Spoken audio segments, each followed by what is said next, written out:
Dans cette vidéo, on va parler de réussite. Dans cette vidéo, on va parler de succès. Quels sont mes critères de réussite? Quels sont mes critères de succès? Qu'est-ce que réussir? Comment réussir? Et à quel moment est-ce que je considère qu'on a réussi ou pas? On va parler également de vivre la vie de ses rêves, vivre une vie inspirante, vivre une vie inspirée, aller au bout de ses rêves. On va parler de tout ça dans cette vidéo, juste après le jingle.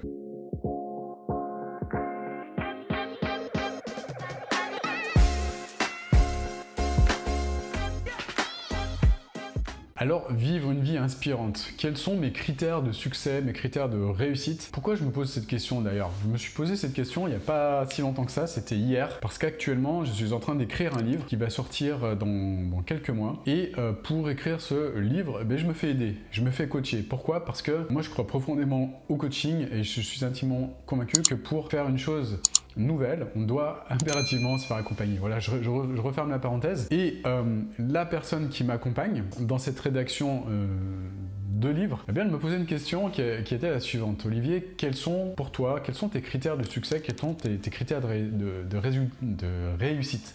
Je vais y arriver. Et j'ai trouvé que cette question très pertinente parce que je me suis rendu compte que cette notion a énormément évolué au cours de mon parcours, au cours de ma vie. Pourquoi? Je m'explique. Il y a quelques années de cela, qu'est-ce qui se passait? Quelques années de cela, moi j'étais salarié. Je vivais une vie qui n'était pas forcément celle que je voulais vivre à l'époque. J'étais pas forcément heureux dans ce que je vivais. En tout cas, c'était mes perceptions de l'époque. Pourquoi? Parce que je fantasmais énormément de choses. Ce que je voulais à l'époque, c'était avoir une belle maison, c'était avoir une belle voiture, c'était avoir un chien, avoir une relation superbe avec une femme qui me corresponde, avoir de beaux enfants, avoir plein de choses de ce type. Et je me suis rendu compte sur le chemin que ce que je voulais finalement, c'était pas ce que je voulais de façon authentique. C'était pas forcément ce qui était important pour moi à l'époque. Pourquoi je fantasmais ces choses-là? Bien tout simplement parce que ce que je voulais vivre, c'était la vie qu'on me présentait, qu'on me vendait sur les réseaux sociaux, cette vie qu'on me vendait à la télévision, cette vie que la société voulait bien me vendre en me disant, voilà, le jour où tu auras une BMW ou le jour où tu auras une Ferrari, ce sera le signe que tu auras réussi. Et tu pourras montrer à tout le monde à quel point tu es brillant, à quel point tu as réussi, à quel point tu es dans le succès, à quel point tu es fort, tu es beau, tu es intelligent, tu es nanana, nanana, nanana, nanana, nanana. Donc j'ai compris que, évidemment, tous ces critères de réussite et de succès m'étaient transmis de façon inconsciente par la société, par tout un tas de choses comme Instagram, comme YouTube, comme les réseaux sociaux. Et également, c'était quelque chose qui était amplifié par mon ego. Voilà, tatin, l'ego, on y arrive. Donc ce fantasme, finalement, c'était quelque chose qui était quelque chose d'égotique, pour montrer que j'avais réussi, pour montrer aux autres, voilà, que j'étais quelqu'un, que j'étais une personne, pour montrer mon identité en tant que personne, en tant qu'humain, en fait. Pour montrer que j'existe, en fait. C'est dingue quand j'y pense. Et finalement, je me suis rendu compte que les critères que j'avais à l'époque ne sont plus du tout ceux qui sont les miens maintenant. J'ai énormément évolué par rapport à ça. Pourquoi? Parce que je me suis rendu compte que le plus important pour moi, ce n'était pas ça, en fait. Ce n'était pas avoir une belle voiture ou j'en ai rien à faire d'avoir une belle voiture. C'était pas avoir une belle maison. C'est cool d'avoir une belle maison. Je viens d'ailleurs d'en acheter une. Donc c'est cool, super. Je me sens bien, c'est génial, mais c'est pas le plus important. Je me suis rendu compte qu'en fait, j'avais tout un tas de priorités en moi qui composaient un système de priorités intrinsèque. Et ça, tu peux le noter. Le système de priorité intrinsèque, c'est ce qui va nous caractériser en tant qu'humains. Pourquoi? Parce qu'il n'y a pas une personne sur cette terre qui a le même système de priorité intrinsèque. Nous sommes tous différents. Et je me suis rendu compte que, finalement, le plus important pour moi, sont les priorités qui sont les plus hautes dans cette hiérarchie de priorité intrinsèque. On a une priorité numéro 1, numéro 2, numéro 3, numéro 5, 10, 15, 20, 30, 100, 1000, 10 000. Et que les priorités qui sont au sommet de cette hiérarchie, ce sont les priorités que je vis le plus souvent, en fait, tout simplement. Une de mes priorités, par exemple, c'est l'entrepreneuriat. J'adore cela, j'adore développer, j'adore créer des entreprises. Une de mes priorités également, c'est le développement personnel, c'est me dépasser, c'est aider également d'autres personnes à se dépasser, c'est me dépasser moi-même pour devenir une personne légitime dans le fait d'aider d'autres personnes à se dépasser. Et c'est ça qui me rend légitime dans ce que je fais. C'est que j'adore me dépasser. Le développement personnel également, donc trouver des stratégies internes qui vont permettre de mieux me connaître en tant qu'humain, mieux me comprendre, pour pouvoir évoluer, pour pouvoir grandir de l'intérieur, faire en sorte que mon monde intérieur crée mon monde extérieur, que je puisse manifester ce qui est important pour moi. Ça, ce sont des choses qui m'animent au quotidien. Et je me suis rendu compte que le plus important, c'était principalement ces trois choses-là. Le fait également de bouger, faire du sport, me dépasser dans le sport, ce sont des choses qui sont des choses que je fais, que je pratique depuis que je suis très jeune, parce que j'ai fait de la compétition dans le sport depuis très jeune et j'ai toujours également adoré me dépasser dans le sport. J'ai toujours aimé embarquer mon équipe vers le succès, vers la réussite dans le sport d'équipe. Je faisais du football à l'époque. J'avais longuement hésité entre le foot et le rugby parce que j'avais les qualités nécessaires pour faire les deux sports, mais j'ai choisi le foot, c'est mon sport de cœur, et c'est là aussi que j'ai développé ces qualités peut-être de leader et ces qualités d'aider l'équipe, aider les autres justement à se dépasser et pour qu'on ait un objectif commun. Ça fait partie de mon système de priorité intrinsèque. Le fait de vivre dans la nature, le fait d'être proche de la nature, c'est quelque chose qui est extrêmement important pour moi. Beaucoup plus que le fait d'avoir une maison. Je peux me contenter de vivre dans la nature, dans une tente, voilà. C'est beaucoup plus important pour moi de vivre dans la nature que de me couper de la nature, mais quelle que soit la forme que ça prend, c'est quelque chose qui est très important pour moi. Donc, tout ça pour dire que nous avons tous un système de priorité intrinsèque. Et le fait de vivre, attention c'est important ce que je vais dire, sois bien attentif, le fait de vivre dans son système de priorité intrinsèque, dans ses priorités 1, 2, 3, 4, 5, 10, dans ses priorités les plus importantes, le plus souvent, eh bien c'est ce qui va te rendre heureux. Et pour moi, une personne a réussi lorsqu'elle vit dans son système de priorité intrinsèque. Prenons l'exemple d'une femme pour qui la valeur famille, tout le concept famille, concept enfant, famille, enfant, tout ce concept global, pour qui ce concept est prioritaire, priorité haute. Quand je fais ça, c'est prioritaire, priorité haute. Admettons que cette personne, elle a des enfants et qu'elle adore passer du temps avec ses enfants. Ce qui se passe, c'est que malheureusement, elle peut être potentiellement attirée par d'autres choses qui la détournent de cette priorité numéro 1, qui vont la détourner de ses enfants, qui vont la couper momentanément dans la journée de la présence de ses enfants. Donc, la personne qui a cette priorité haute, eh bien, ce qui se passe, c'est que elle va tout faire naturellement pour être en contact le plus souvent possible avec ses enfants. Ce qui se passe, c'est que, évidemment, si ça fait partie de ses priorités, de son système prioritaire intrinsèque, elle va tout faire, cette personne, pour passer du temps et le plus de temps possible avec ce qui est important pour elle, c'est-à-dire avec sa famille, avec ses enfants. Elle va tout faire pour ses enfants. Elle va passer beaucoup de temps sans que ça lui prenne du temps et de l'énergie dans tout ce qui va permettre à ses enfants de s'épanouir. Tout ce qui va permettre à ses enfants de vivre une vie épanouie,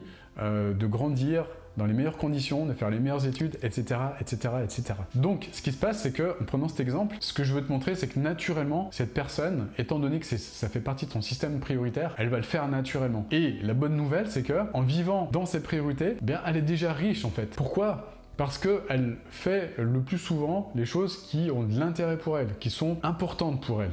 Et par conséquent, pour moi, être riche, ce n'est pas avoir de l'argent. Être riche, c'est de passer le plus de temps possible dans ses priorités hautes. Je répète, pour moi, la notion de richesse ou de succès, ça ne mesure pas avec la quantité d'argent que tu as sur ton compte en banque. La réussite d'une personne, pour moi, se matérialise par rapport au temps qu'elle va passer dans ce qui est important pour elle. Et plus la personne va passer de temps dans ce qui est important pour elle, ça peut être les enfants, ça peut être la famille, ça peut être créer son activité, ça peut être contribuer, ça peut être le développement personnel, ça peut être faire des séminaires, apprendre, se développer, grandir, ça peut être l'art, ça peut être la peinture, ça peut être des activités artistiques, ça peut être des activités artisanales, ça peut être des activités créatives, ça peut être plein de choses en fait, ça peut prendre plein de formes différentes. Mais ce qui est vraiment important de comprendre, c'est que notre vie est à l'image, quoi qu'il arrive, de ce qui est prioritaire pour nous, de ces priorités, 1, 2, 3, 4, 5, 10, 20, 30, 40. Notre vie est à l'image de ce système de priorité intrinsèque. Par conséquent, nous sommes déjà tous riches. Et ça, c'est la bonne nouvelle que je voulais te transmettre. Si toi-même,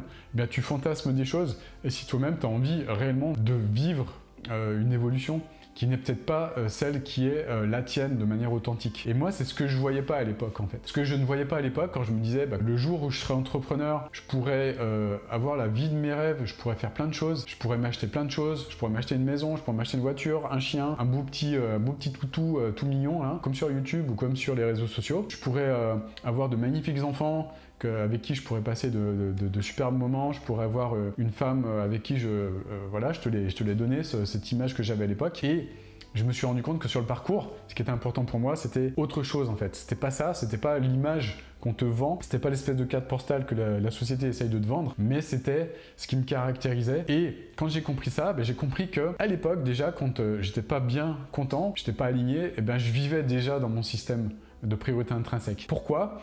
Parce que je faisais du sport, je faisais beaucoup de sport. Je passais beaucoup de temps à faire du sport parce que c'était prioritaire pour moi, parce que c'était déjà super important. Je passais beaucoup de temps dans le développement personnel, à me former, à grandir, à lire des choses pour m'aider à grandir, à me développer, à aller vers mes rêves. Je faisais plein de séminaires de développement personnel, j'ai suivi plein de formations, j'ai commencé à me faire coacher, à me faire accompagner. Donc je vivais déjà dans ce qui était important pour moi à l'époque. Je passais du temps dans la nature, en tout cas le plus de temps possible. Quand je me coupais de cette nature, ça me manquait et j'y retournais. Donc je le faisais déjà de façon naturelle, etc., etc., etc. Développer une entreprise aussi, je le faisais déjà de façon naturelle. Je lisais plein de choses pour le faire. Je lisais plein de stratégies pour comprendre comment développer une entreprise pérenne. J'étais déjà dans mes priorités intrinsèques. Et à ce moment-là de ma vie, je me disais malheureux, alors qu'en réalité, j'étais déjà millionnaire, j'étais déjà riche de ma vie. Pourquoi ? Parce que j'avais cette chance de vivre la majorité de mon temps dans des choses qui me faisaient kiffer, qui me faisaient vibrer de façon positive. Donc je répète, j'étais déjà riche, j'étais déjà riche sans même avoir beaucoup d'argent sur mon compte en banque à ce moment-là de ma vie. Quand j'ai compris ça, ça m'a vraiment mis des larmes de gratitude aux yeux. Enfin, les larmes se sont manifestées comme ça. J'ai compris que toutes les personnes qui se disent malheureuses, en définitive, elles vivent dans leur système de valeurs. En tout cas, maintenant, là, on est dans des années où on peut le faire et il est simple et facile maintenant de se plaindre. De se dire je ne suis pas heureux ou je ne suis pas heureuse. De se plaindre, c'était mon cas à l'époque, hein, de dire je ne suis pas totalement satisfait ou satisfaite. Alors que nous sommes déjà tous millionnaires. Par rapport à une personne qui a vécu au Moyen-Âge, on est déjà millionnaire. D'avoir le chauffage, d'avoir l'eau courante, d'avoir la possibilité d'aller aux toilettes. Rien que ça, en fait, ça peut paraître dingue. Aller aux toilettes, non mais arrête ton délire, Olivier. Mets-toi à la place d'une personne qui, pour aller aux toilettes, devait aller dans le froid, devait aller dans le fond de la forêt, peut-être pouvait potentiellement se faire attaquer par d'autres personnes dans ce moment-là, etc., etc., etc. Nous sommes tous millionnaires déjà à l'époque. Ce que je veux te faire comprendre, c'est que déjà, la chose que je ne faisais pas à l'époque et qui m'aurait permis vraiment d'être plus heureux, ça aurait été de me connecter à cette gratitude, de dire ok, je suis déjà millionnaire, merci la vie, merci pour cela, je suis déjà millionnaire de tout ce que la vie m'apporte, j'ai un toit sur la tête, j'ai l'eau courante, je mange tous les jours à ma faim, je peux pas me plaindre, c'est pas possible, je peux pas me plaindre, c'est pas possible de me plaindre par rapport à une personne qui vit dans un autre pays, un pays en phase de développement. Je ne peux pas me plaindre, je n'ai pas le droit de me plaindre vis-à-vis d'une personne qui n'a pas l'eau courante, vis-à-vis d'une personne qui doit faire des centaines de kilomètres par mois, tous les mois, pour chercher sa nourriture. Je peux pas me plaindre par rapport à une personne qui vit sous les toits, qui vit sous les ponts et qui n'a pas de toit sur la tête. Je peux pas me plaindre. Et j'ai de la gratitude par rapport à la vie que j'ai. Je suis privilégié. Quelle que soit ma condition, je suis privilégié. Parce que je suis vivant, je suis en bonne santé, parce que peut-être j'ai des enfants magnifiques, parce que peut-être je suis entouré de personnes qui m'aiment, qui me soutiennent, parce que peut-être je peux bénéficier de toute l'infrastructure que m'apporte ce pays, que m'apporte, dans mon cas, c'est la France. C'est pour ça que j'ai beaucoup de gratitude pour la France, pour ce pays, en fait. C'est pour ça qu'au moment de payer des impôts, je paye énormément d'impôts. Je reste en France parce que j'ai de la gratitude pour tout ce que m'a apporté ce pays. J'ai de la gratitude par rapport à tout ce que m'ont apporté les générations précédentes. Nos grands-pères, nos arrière-grands-pères, nos arrière-arrière-arrière-arrière-grands-pères et tout ce qu'ils ont construit pour nous, en fait, dans ce pays. J'ai de la gratitude pour tout ça. J'ai de la gratitude pour ces personnes. Et c'est ça qui me rend heureux au quotidien, en fait. C'est de reconnaître tout ce que les autres ont fait pour nous, la chance qu'on a de bénéficier de toutes les infrastructures, toutes les routes, les hôpitaux, pour nos instituteurs, nos institutrices, pour nos professeurs, pour nos infirmiers, nos infirmières. J'ai de la gratitude pour nos médecins. J'ai de la gratitude pour nos artisans, J'ai de la gratitude pour les chauffeurs routiers. J'ai de la gratitude pour les plombiers. J'ai de la gratitude pour les peintres. J'ai de la gratitude pour toutes les professions qui composent ma vie, en fait. Toutes les personnes que j'ai rencontrées dans ma vie qui ont contribué à vivre la vie que j'ai, les personnes qui ont œuvré pour construire ces routes, les personnes qui ont dessiné ces routes, sur lesquelles je conduis une automobile. J'ai de la gratitude pour toutes ces personnes, de la gratitude profonde pour ces personnes. Et c'est pas de la gratitude, c'est pas intellectuel, c'est ressentir de la gratitude profondément, de l'amour et de la gratitude pour ces personnes qui ont construit tout ce dont je bénéficie là maintenant actuellement. Et c'est pour ça que j'ai aucune charge par rapport au fait de payer des impôts. Je paye énormément d'impôts en France, mais je les paye avec amour et gratitude. Voilà, j'espère que cette vidéo t'a plu, t'a apporté de la valeur. J'espère que tu as compris quels sont maintenant mes critères de succès, mes critères de réussite. Si c'est le cas, mets un like sous cette vidéo, ça m'encouragera à me livrer plus à toi, à te montrer qui je suis de manière authentique. Abonne-toi à cette chaîne si ce n'est pas encore fait, en cliquant sur le bouton juste qui doit se trouver là, je pense, peut-être là si je ne me trompe pas. Tu cliques sur ce bouton et tu t'inscris. Si tu n'as pas de compte Facebook, si tu n'as pas de compte YouTube encore, eh bien crée-en un, crée un compte Google qui va te permettre de faire partie de cette communauté qui grandit de jour en jour.